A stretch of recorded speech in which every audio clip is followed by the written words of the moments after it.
What if I told you that the average American home now costs over $400,000 and that you could build a real, livable home with bedrooms, a full kitchen, and a bathroom for less than $90,000? Here's the part no one's talking about. People are doing it. Families. Not just minimalist solo travelers or retired nomads. Actual families with kids, pets, and remote work setups are moving into thoughtfully designed tiny homes and cutting their housing bills by up to 80%. But here's the honest truth.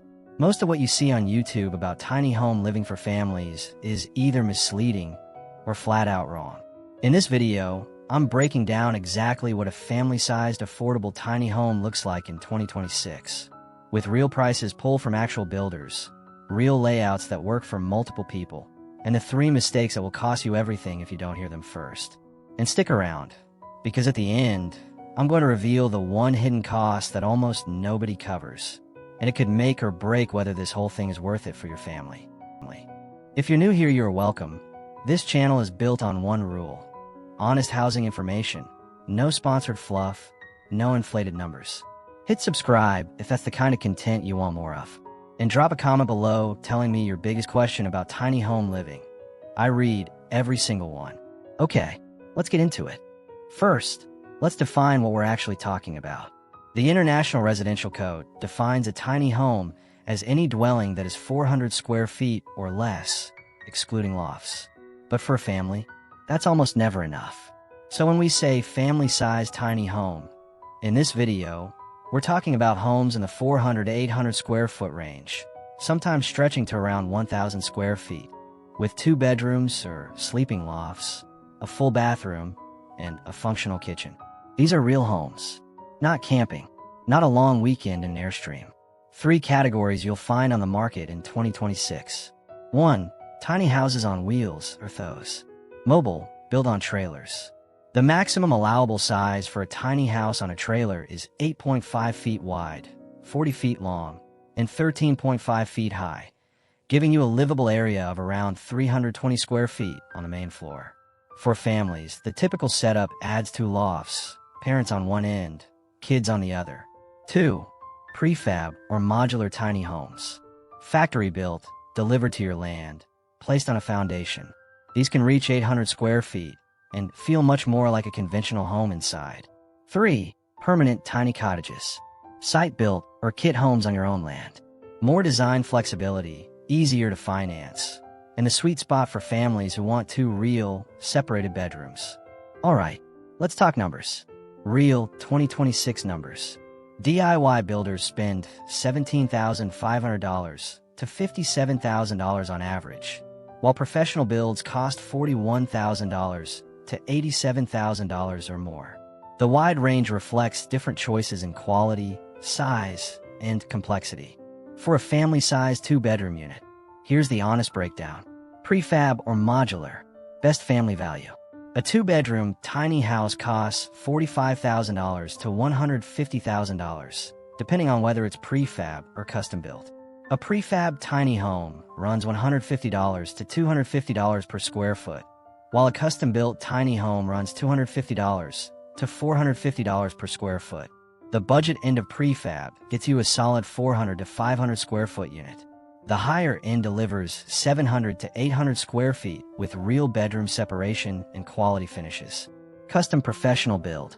A custom-built tiny house costs $50,000 to $140,000 on average, depending on size and features. Factor in the per square foot cost, and a well-designed 500 square foot 2-bedroom runs around $125,000 to $175,000 fully finished. Site-built tiny cottage, best for most families. According to HomeAdvisor, it can cost anywhere from $30,000 to $60,000 to build a tiny home, with an average of $45,000. Add land prep, utilities, and permits, and most families land between $90,000 and $120,000 for a move-in ready cottage in the 600 to 800 square foot range. The median home sale price was $429,000 in the second quarter of 2025, according to data from the National Association of Realtors. Even at the high end of tiny home build, you're saving $300,000 or more. Here's where families get blindsided. Land costs average $18,657 per acre nationally, but vary dramatically by location. Renting land costs $200 to $600 monthly. Permits run $500 to $3,000, depending on your county. Utility hookups are where the real surprises hide. Connecting to water, sewer, and electrical on raw land can run $2,000 to $35,000 if you're in a rural area with no existing infrastructure. Going off-grid? Solar panels cost $3,500 to $8,800 for a 2 kilowatts to 4 kilowatt system after subtracting the 30% federal tax credit. Add it all up honestly, and a move-in-ready family tiny home on owned land costs $90,000 to $180,000 for most families. That's still roughly half the national median, but it is not $30,000, and anyone telling you otherwise is selling you something. Now, what actually makes a tiny home livable for more than one person? The number one design principle for family tiny homes in 2026 is this: psychological separation matters more than physical distance. You don't need massive square footage. You need smart zoning. Here's how families are making it work. The dual loft layout. The most popular THOW configuration for families. 2 sleeping lofts, one at each end of the trailer. Parents on one side, kids on the other. The main living space acts as a natural buffer zone in the middle. Everyone gets a private retreat without wasting floor space. The split bedroom ground floor. For families with young children or anyone who can't do ladders. 2 bedrooms at opposite ends of the home with kitchen and living space in the center. Sliding barn doors for privacy. Works beautifully in the 600 to 800 square foot range. Multi-purpose furniture. Not optional, it's infrastructure. In 2026, this category has gotten seriously advanced. Ceiling retractable beds with integrated reading lights that lift silently to reveal a full play or workout space. Murphy beds that fold away to become a home office wall. Modular sofas that break apart into dining benches or a guest bed. This is not a novelty. It is the functional foundation of the layout. Vertical storage. Every inch of wall counts. Stairs in a family tiny home aren't just stairs, they're storage drawers. Under every bed, deep pull-out bins. Walls have custom shelving, fold-down desks, and gallery displays that add personality without eating floor space. Outdoor living as an extension. The best family tiny home setups treat outdoor space as a true additional room. A covered porch or deck adds 100 to 200 square feet of functional living for essentially the cost of lumber. Vertical gardens add privacy and greenery. Your home doesn't end at the door. I promise you honesty. Here it is. Tiny home living is not for every family. Here are the real challenges. Not to scare you off, but so you go in with eyes wide open. Challenge 1. Zoning is still a mess. Many municipalities have minimum square footage requirements that tiny homes simply cannot meet. Some restrict wheeled units as full-time residences entirely. Before you buy anything, call your local zoning department. Ask specifically about minimum square footage, foundation requirements, and whether those are permitted as primary residences. Cities like Portland allow tiny homes on wheels on private land, while others demand permits and have more complicated requirements. Research your specific location before you spend a single dollar. Challenge 2. Financing works differently.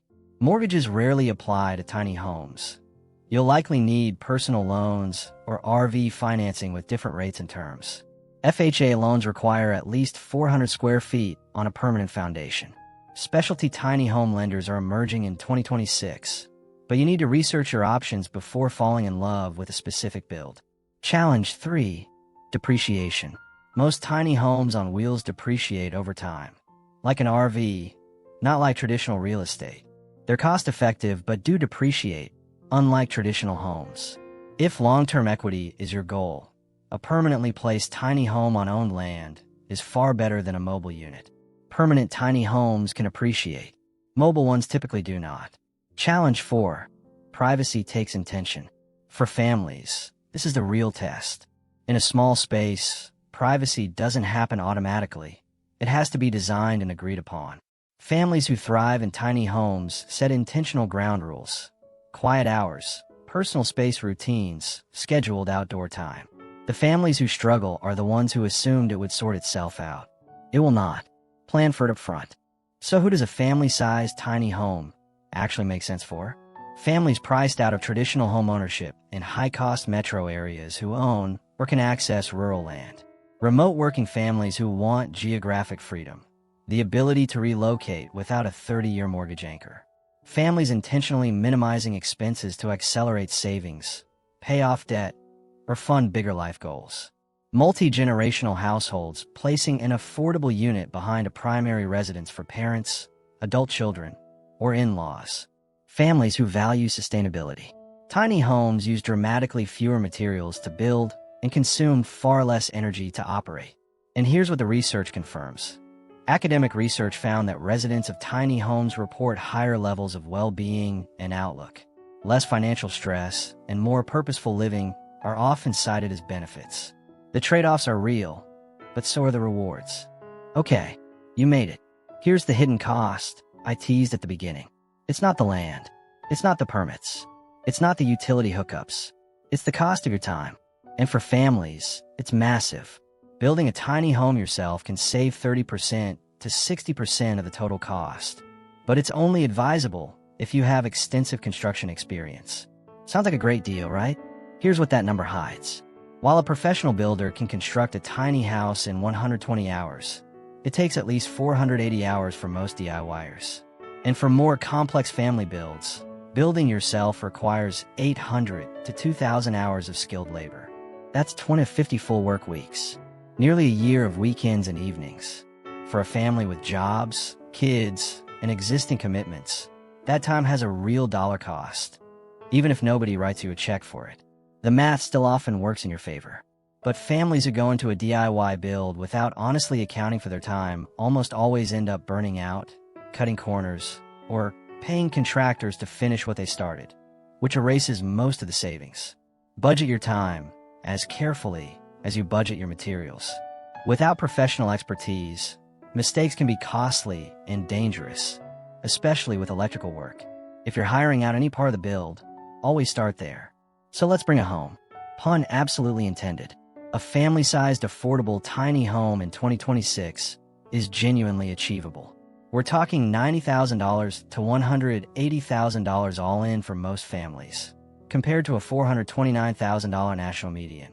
The worldwide tiny homes market is projected to increase by $3.71 billion from 2024 to 2029, with North America accounting for 55% of that growth. The designs are smarter than ever. The furniture technology is legitimately impressive. And families who go in with honest expectations are finding real financial freedom on the other side. But it requires research, honest conversations about space and privacy, knowing your local zoning laws before you spend a dollar, and treating your time as the asset it is. If this video helped you, hit like. It genuinely helps this channel reach people who need this information. Subscribe so you don't miss the next video, where I walk through 5 specific 2-bedroom, tiny home floor plans designed for families, with real builder pricing for each one. Drop your biggest tiny home question in the comments. I'll answer as many as I can. See you in the next one.